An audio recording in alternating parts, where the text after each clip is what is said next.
games. So um, the penalty killers are working less, but the penalty killers are also um, not doing their jobs right now. It's there's a lot of speculation right now um, on a couple things. It sounds like they were talking last night that Yager is eligible to come off the IR for tomorrow night's game against Washington, and it sounds like that is indeed what is going to happen, um, which unfortunately means somebody's going to have to go down to the minors unless there's another injury that we are unclear about at this moment. Um, which for me I don't like, because that means that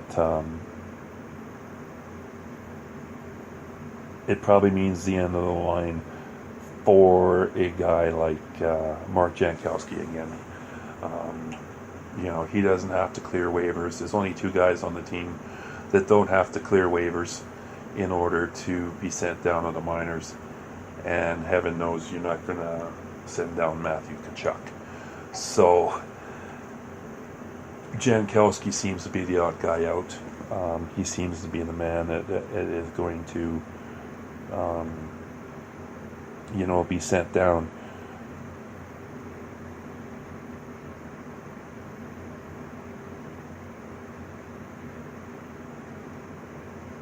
I had another idea. I had um,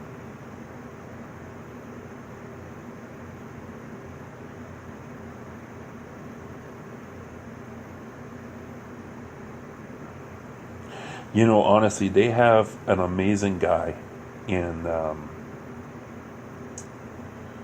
Freddie Hamilton. He sits there and he doesn't complain. He doesn't moan. He's happy to be in the NHL, even if it means he's not playing very often, which is, an outstanding teammate. Um,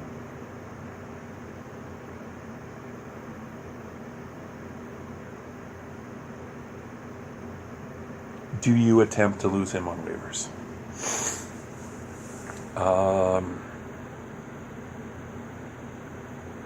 Another guy, another young guy, who's been in and out and in and out and in and out of the lineup,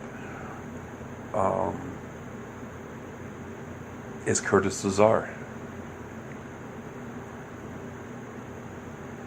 If you put him on waivers, does somebody take a shot at him? Do you lose him for nothing? Or is it best to take a chance and send Jankowski down, and when there's another injury to the forwards, Jankowski comes back up? Is he the guy that is on the constant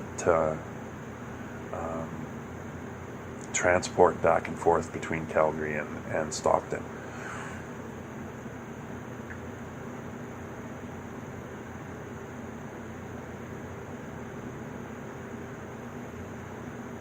Personally, I'd like to see Jankowski stay, but in saying that as well,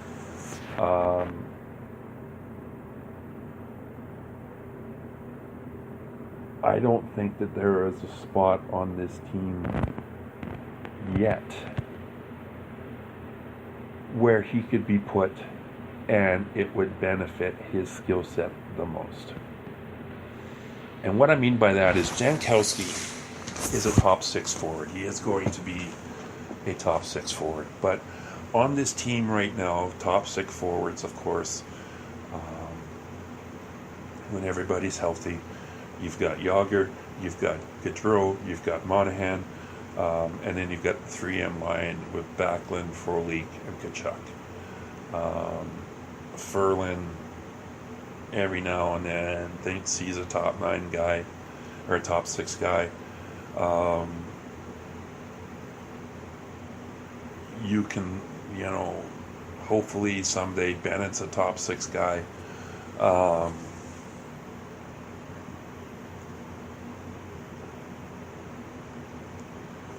And then a guy like Chris Versteeg. So that's probably your top 9 right there.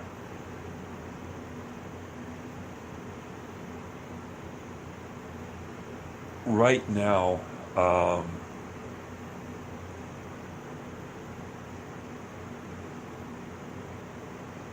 there are going to have to be decisions coming up as we get closer and closer to the trade deadline. If you don't get an extension signed on Backlund, what do you do with him?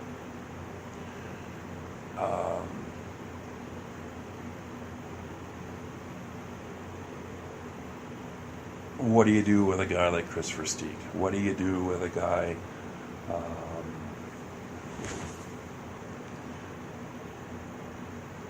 The defense is fairly set in stone.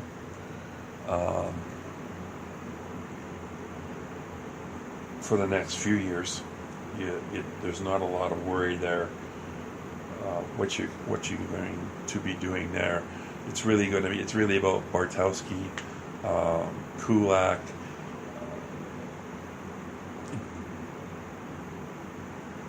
Is this Witherspoon's last chance? There's guys down on the farm that are knocking on the door. Rasmus Anderson, Oliver Shillington. You've got these guys knocking on the door. And they're wanting an opportunity. They're wanting a chance.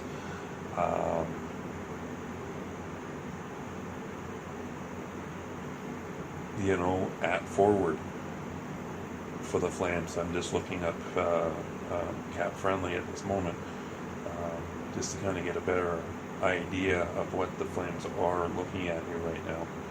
UFAs in this upcoming year are Backlund, Stage, and Versteeg, Yager, and Tanner Glass for the forwards. On defense, 1 UFA, Matt Bartowski. The top 5 are all signed through 2019, 2020. So you've got the top 5 for another 3 years. Mike Smith for a couple. Eddie Lack is a UFA at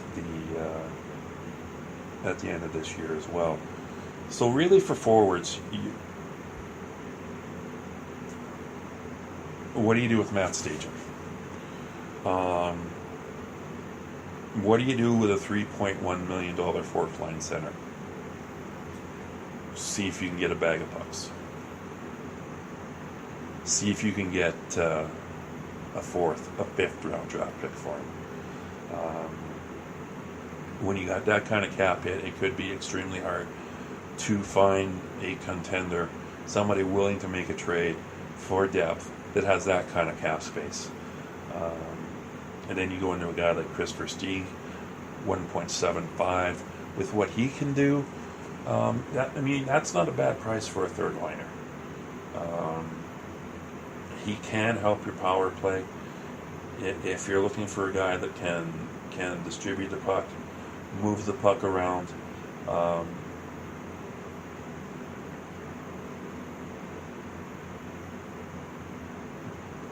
he's not a bad option, and might be able to get a 3rd round pick for lucky. Who else is here? Yager, of course, sitting at $1 million. Chances are, he said it himself, fairly high probability this is it for him. Especially, I think, if he starts having injuries. He's already had one. Unfortunately, and he is probably the best. He's probably the guy who's in the best shape of any 45-year-old on the planet. But even when you're in the best shape at 45, your body has still been doing this, still been playing this game vast majority of his life. I mean, he was drafted in 1990. So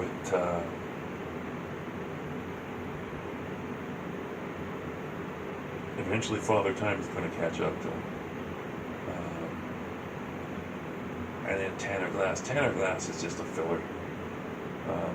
Just a really good cheap option for the fourth line. Him and Freddie Hamilton.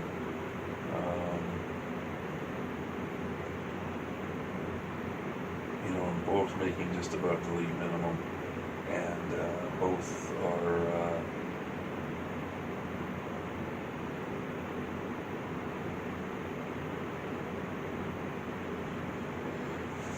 good 12 and 13 forwards to have on your roster. Which I think leads to the question, so you have these decisions to make with the roster, especially with the forwards. Now let's go down and look at the farm, and there's two guys down there that I want to see what kind of ears they have when it comes to the forwards. One is Andrew Mangiapane, and the other is Emile Poirier.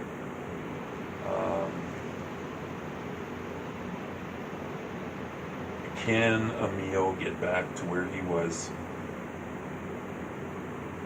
his 18-year-old year in junior when he was drafted first overall? Has he overcome his demons? Can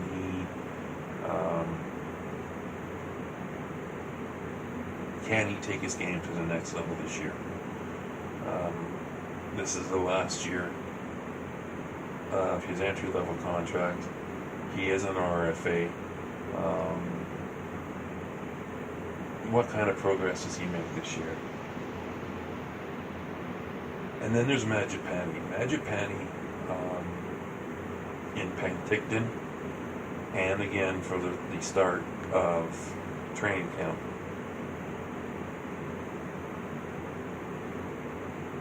Was on the line with Mark Jankowski, and the two of them were electric together. They have amazing chemistry. They seem to know. They seem to have a sixth sense and know exactly where each other are on the ice. And I think the only thing that's holding back Mangiapane is the fact that, and this is a line dating back to like 1989.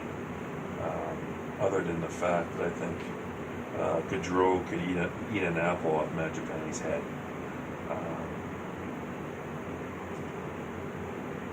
That was actually originally contributed to Mike Vernon and I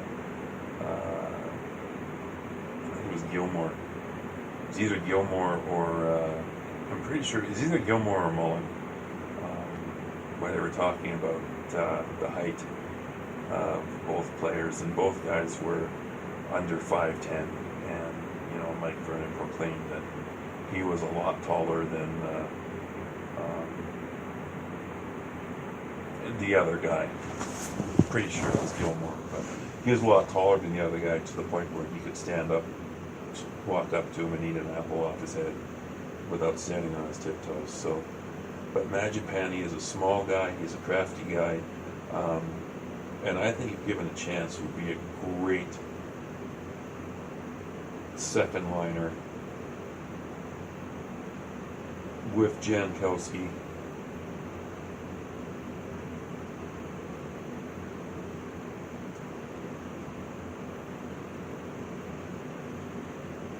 And Bennett, maybe? In the future?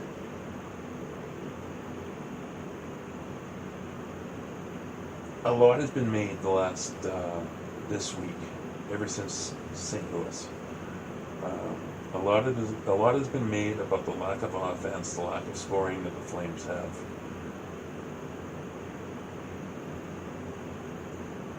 been showing this year.